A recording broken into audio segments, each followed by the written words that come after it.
Hello, let's talk about Svg Bnty. It's number 2 in the Svg Rblln fantasy series by Matt Wallace, published in 2020.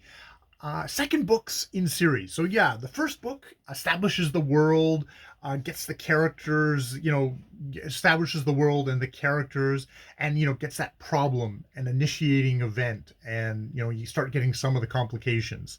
Um, second book, you get more into the characters, they get more in trouble. You hopefully deepen the world, you set up the events for the next and concluding book.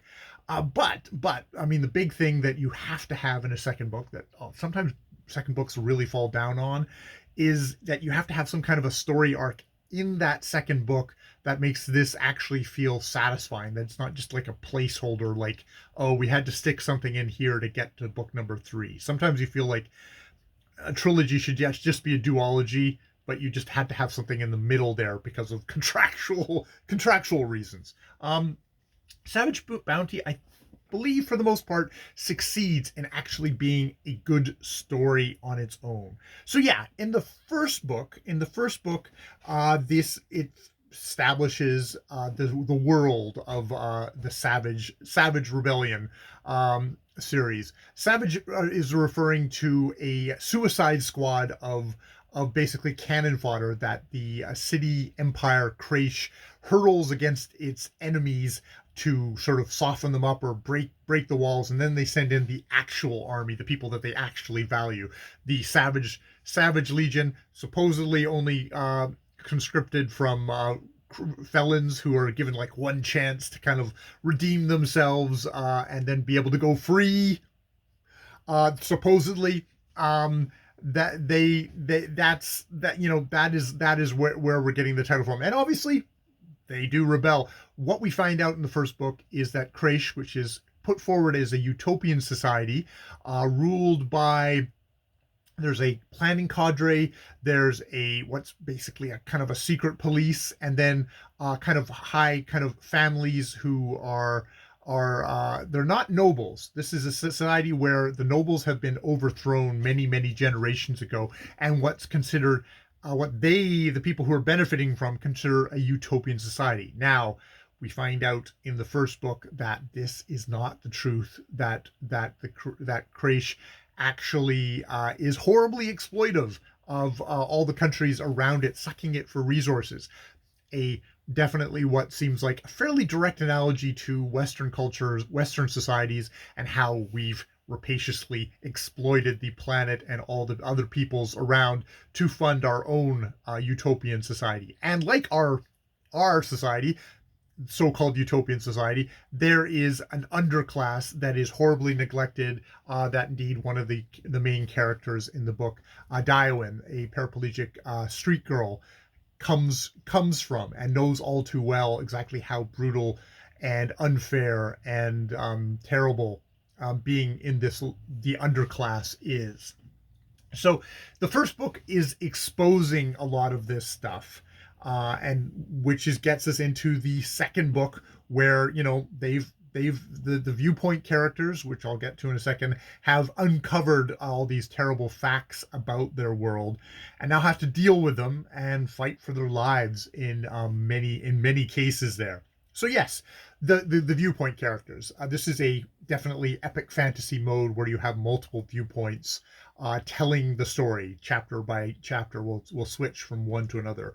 Starting off with Alexi, who started off as the wife of Brio, one of the kind of this upper class in Kraish, gens, though they weren't that upper class. They were actually very concerned with the fate of the people in the underclass, in the bottoms. Brio disappears because he was poking around in what he shouldn't have been poking around. She now finds herself sucked into as a pawn by the ex-nobles in the society who want to take over again. She has probably the most kind of rough scenes in the book because she really has no control and is being used by extremely ruthless and violent and frightening people. This is definitely a book where it's not kind of like a light fantasy world. This is more the real politics. It's not like grim dark in that kind of sadistic, oh, let's have some nasty, horrible sexual violence happen kind of way, but it is a world where, yeah, if you get sucked in by some kind of secret society, they're going to do by any means necessary force you to do what they want to do. So we have her. We have Evie, who started as a warrior in the first book, sent by Lexi to find Brio, getting herself on purpose shanghaied into the Savage Legion, where she discovers a lot of stuff about what's actually happening with the Savage Legion. In this book, she is now the general of ex-Savages, leading a rebellion with them and other allies against Kraish. Trying to revolt. This is the rebellion of the of this trilogy. Then we have Taru, who is one of the undeclared. They uses the pronouns they, them, neither male nor female in the society, and it seems to be a part of the society. They're people who treat them like assholes, but all of this section, the pronouns they, them are used, and it's striking to me how much that seems more and more natural to me, and that's not due to the author here as much as it's, with all respect to Matt Wallace, but just that fact that more and more in society, more and more like podcasts or various other things I consume, they, them is now pretty natural. And it's just like, oh, it's striking how much this is just like kind of a regular thing in that. They end up in the Savage Legion as well, or getting shipped to the Savage Legion, which consists of being forced to swallow a coin, which it causes blue runes to kind of stick out in your head and makes you very easy to track for people who are going to track you down and kill you if you try and escape service slavery in the Savage Legion. They end up on the island of Rock, which is where all one of the few independent nations is established, a very seafaring nation of Rock Islanders, and they try and convince them to conjoin the revolt against Kraish, trying to help Evie Brio to revolt against the Kraish. Then we get on the other side of the divide Daiwen, who I mentioned before, who is a paraplegic street girl who was taken in by a planning cadre, by the head of the planning cadre, Edger, in the first book. She now finds herself the head of this planning cadre. So she is actually the mastermind, the guiding intelligence, I guess, the focus of the other side of the Kraish society. But there is very much the question of exactly how much she knows, that the secret police seem to be the ones who actually maybe are in control of all the information, and she doesn't seem to be aware of exactly the amount of exploitation that has gone on for Kraish to build up its massive wealth. She's very focused on the bottoms where she's come from and wanting to help her people there, but it's not quite clear whether she knows all the other stuff that's going on.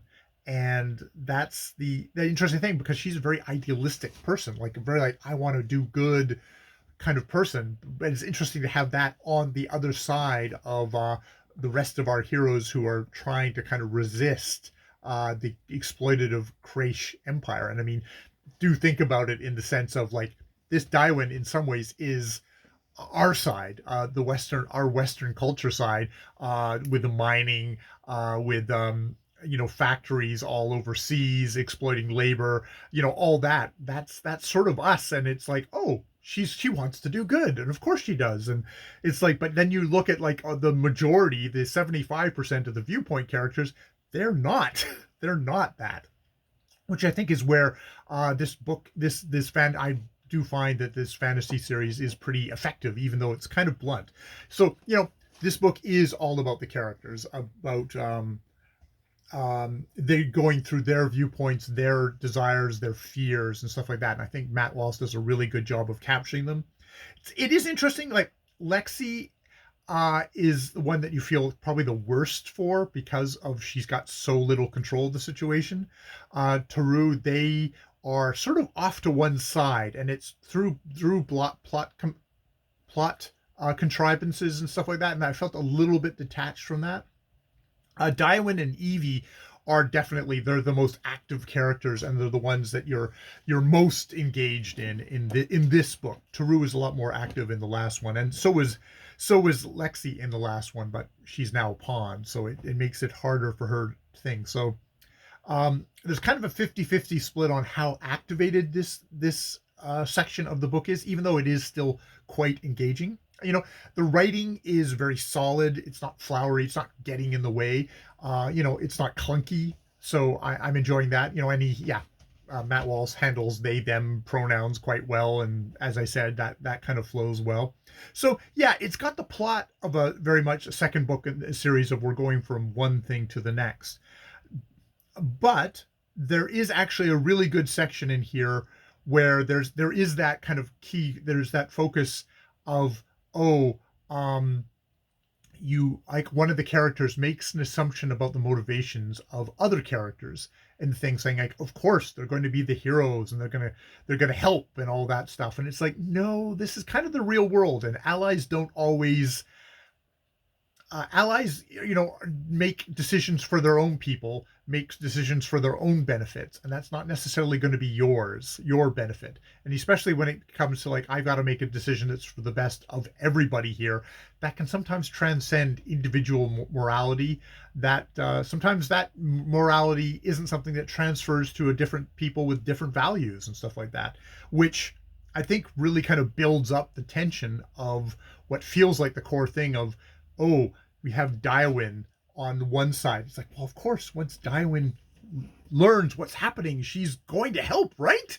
She's going to be part of the good guys. And it's like, there's definitely all signs are pointing to that's going to be a very complicated question, which, I think that's something to turn around and we look at ourselves as, it's like, I am somebody who lives in a very affluent, well-off culture who's made a lot of its well-offness through shoving native peoples off of their land and exploiting the resources. That's what's funded the Canadian project here. I'm Canadian. And it's like, well, how much am I willing to give up of that? And how much am I willing to, like, sacrifice the well-being of my family or of my surroundings, my people? It's like, it's selfishness, but it's also wanting to take care of your own. It's nicely complicated. So I definitely enjoyed. God, I've lost my Kindle. I definitely enjoyed Svg Bnty, and I am going to be looking forward to going on to Savage Crowns and seeing if I'm on the same page as Matt Wallace, if that's the kind of stuff that he's going to be addressing in the third and final book in the series. It was published in 2023, so it's just waiting that there for me until when I'm ready to jump back into this particular fantasy world, which I don't think will be too long. All right, I'll leave it there. More videos later.